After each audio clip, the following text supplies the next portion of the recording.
Actualité Real de Madrid. Ah ouais, là, franchement, c'est incroyable. Franchement, il faut changer le planning des matchs du Real de Madrid en Liga. Ils doivent jouer en début d'après-midi, comme en Angleterre. Début d'après-midi, là, c'est carton plein, ils gèrent, ils se gèrent comme pas possible. En soi, maintenant, j'ai compris le truc. On va contacter ouais, la fédération espagnole de football, la Liga, tout et tout. On va discuter là. Il faut changer le planning exclusivement du Real de Madrid. 15 Ligues des Champions. Combien de Ligas?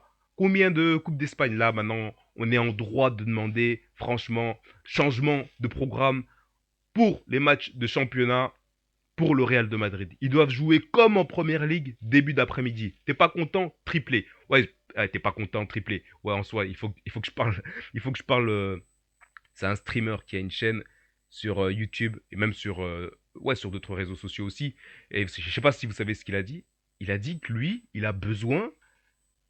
Sa chaîne, c'est les Outsiders. Il a dit que lui, il a besoin d'avoir le numéro. Non, il aimerait bien avoir le numéro du papa de Kylian Mbappé pour qu'il parle un peu avec lui, pour qu'il sache un peu ce qui se passe. Il aimerait avoir des informations supplémentaires. Donc là, c'est trop là. Il va jusque là, les outsiders. Il dit carrément, hein, clairement, il pose les mots, il pose les termes. Il veut le numéro, il aimerait bien avoir le numéro du papa de Kylian Mbappé, de sorte à converser un peu avec lui. Non, en fait, en soi, l'après-midi, elle est géniale. Elle est géniale. 4-0, franchement, ça faisait longtemps. On a renoué avec la victoire. On va commencer par le positif. Parce que non, sinon, ça. Non, on va commencer par le positif. 4 buts à 0. La formation tactique plutôt payante, on peut le dire. 4-3-3. Vasquez, Militao, Rudiger, Franck Garcia, Valverde, Camavinga, Bellingham, Rodrigo qu'on n'avait pas vu depuis longtemps, qui a refait son apparition, Kylian Mbappé. T'es pas content, triplé, t'es pas content, triplé, t'es pas content, triplé en 9 et Vinicius Junior en numéro 7 sur son pivot. Il est indéboulonnable. Là, ouais, il est indéboulonnable. Il va pas bouger, il va rester là. C'est lui l'icône du Real de Madrid. C'est lui l'icône. Il n'y a plus de débat possible. Donc, on va commencer par le début de rencontre. Le Real de Madrid fait une excellente performance. Ouais, c'est une équipe franchement remaniée à la manière de Carlo Ancelotti. Carlo Ancelotti, gros clin d'œil, franchement, il a traversé des moments. Bon, après, il a l'expérience, hein, on le disait partant, il avait un ultimatum, plus que quelques jours, plus que quelques heures, plus que quelques secondes, blablabla, 24 heures chrono, quoi, en fait. Et il reste là, Carlo Ancelotti, il répond présent, force tranquille, Carlo Ancelotti, force tranquille. T'es pas content, triplé, ben là, il y a Carlo Ancelotti, force tranquille. Il a posé les termes et on a vu en entrée de jeu le Real de Madrid qui a fait la différence avec des joueurs. Franchement, la prestation de Vinicius Junior stratosphérique. Jude Bellingham, il se plaît dans cette nouvelle configuration. Il a été essentiel. Kamavinga, pop, pop, pop, pop. Il y a pas de débat. Il n'y a pas de débat sur Kamao. Mis à part qu'il s'est un peu roulé. Il a voulu faire 5-6. Je sais pas ce qu'il a voulu faire. À un moment, on le fait une faute dessus et puis il se met à se rouler un peu dessus. Je comprends pas pourquoi il fait ça. Mais bon, soit à 4-0, on peut rien. On lui pardonne tout. On va dire, peut tout le pardonner en soi. On peut tout le pardonner. Non, en fait, superbe rencontre de Kamavinga. Il a été essentiel. Il est bon. Valverde, rien à dire comme d'habitude, la grande classe. Et du côté de la défense, ben, il y a trop de déceptions. Trop de déceptions. Là, on perd Vasquez. Vasquez, on l'a perdu en fin de première mi-temps. On a perdu Eder Militao. Et pourtant, je le disais, c'était pas des blagues, c'était vrai ce que je disais. Déjà contre Dortmund et contre Dortmund, contre AC Milan, contre le Barcelone, je l'ai dit, Militao, mais même bien avant déjà, 3 4 journée de championnat, je disais, hein, Militao, je le sens trop fragile. Je le sens pas en pleine confiance. Je sens qu'il joue avec certaines réticences. Il joue avec le frein.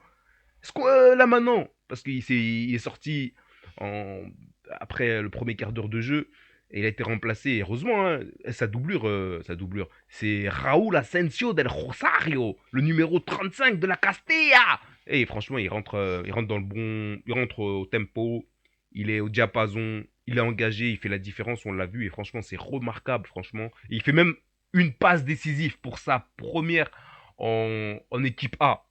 Elle est à saluer. Elle a salué, elle a salué, elle a salué. Là maintenant, il y a aussi Lunine qui est passeur décisif. Là franchement, j'étais en joie parce que je me dis, un truc. Je sais pas si ça va souvent arriver dans sa carrière. C'est peut-être la seule et unique, mais il faut le dire. Il fait une passe décisive au MVP de la soirée, de l'après-midi, pardon, l'après-midi, ils ont joué l'après-midi, on fait le débrief un peu plus tard.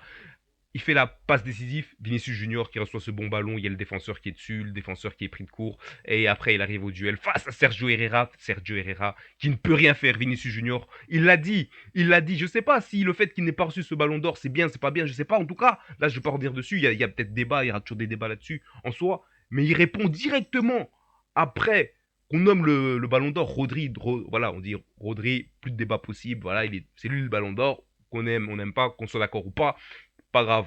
Tout le monde est là, il y a ceux qui s'opposent, il y a ceux qui sont pro, il y en a qui sont anti, qu'importe. Vinicius y répond, le principal concerné, le numéro 2, parce que le deuxième n'est que le premier des perdants. Vinicius y répond, il dit pas de panique, je dis ça, hein, je recustomise un peu, vous voyez.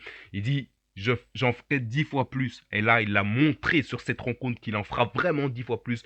C'est l'homme du match. Triplé, t'es pas content, triplé, t'es pas content, triplé, t'es pas content, triplé. Lui, il le fait, Vinicius Junior. Et sans oublier les outsiders. Non, je dois le répéter, les outsiders. Les outsiders, là. Ce qui est, ce qu'on a dit, je dois le dire, il dit, celui qui a la chaîne YouTube Outsider, il dit, il a besoin de, il est triste à l'idée de ne pas avoir le numéro du papa de Kylian Mbappé, parce qu'il dit Wilfried, il interpelle le papa de Kylian Mbappé, et dit que, franchement, il aimerait bien savoir ce qui se passe, il aimerait bien avoir quelques éclaircissements, il aimerait bien comprendre la situation que traverse Kylian Mbappé. Bon, en soi, dans cette rencontre, il a été essentiel, il a apporté son plus, mais franchement, on sent honnêtement qu'il doit s'adapter. Il lui faut du temps de jeu, il faut du rythme, il faut de la confiance. Et là, moi, je me dis, sur ce genre de rencontre, après, je minimise pas Osasuna parce qu'il faisait partie du haut du classement. Il était, avant le début de cette rencontre, ils étaient parmi les 5 premiers du classement. Donc, je minimise pas Osasuna du tout. Mais je me dis, j'aurais préféré voir un joueur comme Hendrik. Honnêtement, j'aurais préféré voir un joueur comme Hendrik. Il n'a pas de temps de jeu. Et on avait interpellé la direction, le président même. C'est Florentino Pérez qui avait interpellé un peu Carlo Ancelotti en lui demandant ce qui se passe un peu avec les joueurs, comme des joueurs comme Arda Güler, des joueurs comme Hendrik et d'autres. On se demandait un peu qu'est-ce qui se passe. Et il rentre au cours du jeu, il rentre à 10-15 minutes de la fin, mais c'est trop peu. Ils n'arrivent pas à faire face à l'adversité. On veut qu'ils soient plus présents, et c'est dans ce genre de match, je me dis franchement, il aurait pu faire un peu.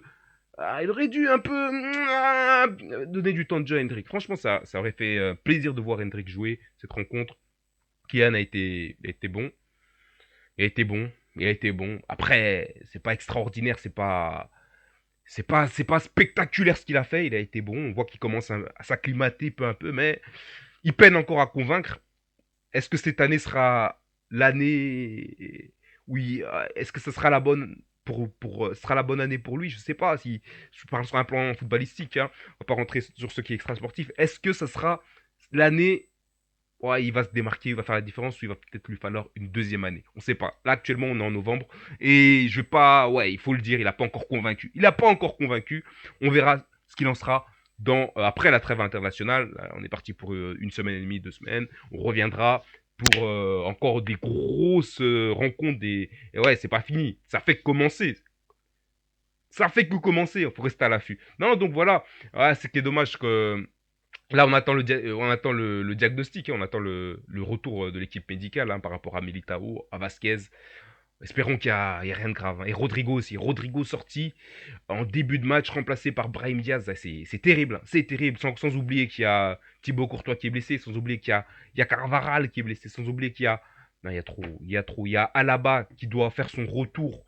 On attendait son retour pour le début du mois octobre, ça a été repoussé à novembre. Là maintenant, novembre, il y a la trêve internationale, on va revenir, ce sera plus ou moins le 20 novembre. Une semaine et demie après, on sera déjà à la fin du mois de novembre. Donc certainement pour début décembre pour Alaba. Et si je ne m'abuse, si c'est pas pour début décembre, bah, c'est pour début 2025. Donc on va prendre notre mal en patience. Et moi, ce que je voulais un peu, voilà, revenir sur quoi je voulais revenir, c'est la performance de Vinicius Junior et ce collectif bien huilé qui réussit, à qui tout réussit. Moi, je me pose des questions sur le Real de Madrid. C'est vraiment une équipe. Ah, c'est une équipe. Non, c'est trop. Parce que le Real de Madrid, en soi, c'est quoi? Plus elle est face à l'adversité, plus elle est au bout du bout, c'est là qu'elle pointe son nez et c'est là qu'elle dit, elle arrive à stopper les péripéties en tout genre. Non, voilà, franchement, on se demande comment Carlo Ancelotti va composer avec, et j'espère hein, que ce soit que la blessure de Vasquez qui est sortie en fin de première mi-temps. Ah, ouais, officiellement, il était en fin de première mi-temps, il était déjà blessé. Bon, on l'a laissé jouer parce qu'il a certainement rassuré l'équipe de staff. Et ensuite, début de deuxième mi-temps, on prend plus aucun risque, on le met à l'abri et donc voilà, il est remplacé. Militao, je sais pas, mais ça avait l'air d'être grave parce que là, il avait l'air d'être un peu sonné hein, par rapport à ça. Non, moi, franchement, je vais pas m'avancer, mais pour Militao, je me pose énormément de questions. Et Rodrigo, espérons que ce soit une douleur musculaire, rien de vraiment grave parce que ce serait trop. Il y a trop, ce serait trop. Chouameni blessé, mais il va revenir d'ici peu. Thibaut Courtois blessé. Alaba, on attend toujours. Non, Carvaral, c'est certainement. Ah, la saison de Carvaral, elle est terminée. Donc, est-ce qu'il est probable que du côté du Real de Madrid, on recrute cet hiver? Ça fait pas partie de la tradition du Real de Madrid, mais après, ça pourrait changer. Ça pourrait changer. On va rester à l'affût. On va voir comment les choses vont s'organiser, comment les choses vont se dérouler. Mais il est probable que, comme bon, on va rester prudent. Donc là maintenant, le Real de Madrid fait la bonne opération juste avant la trêve internationale et c'est pas plus mal. Là maintenant, du côté du Real de Madrid, on va respirer un peu, on va sortir un peu la tête hors de l'eau et on verra la suite, comment elle va être gérée. Il y a un retour, hein, Ligue des Champions là contre le Liverpool. Je sais pas comment ça va se passer, mais là, il va falloir que Carlo Ancelotti anticipe. Il va certainement trouver l'astuce. Donc, le 27 novembre, une date à bloquer.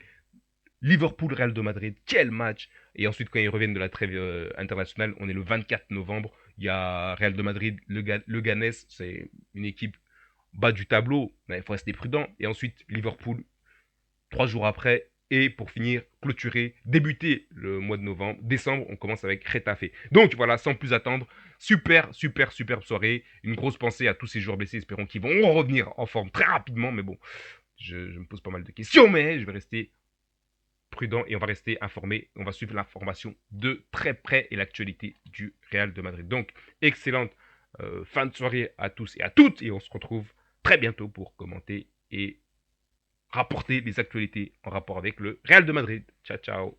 Prenez soin de vous et faites attention à vous. Ciao, ciao.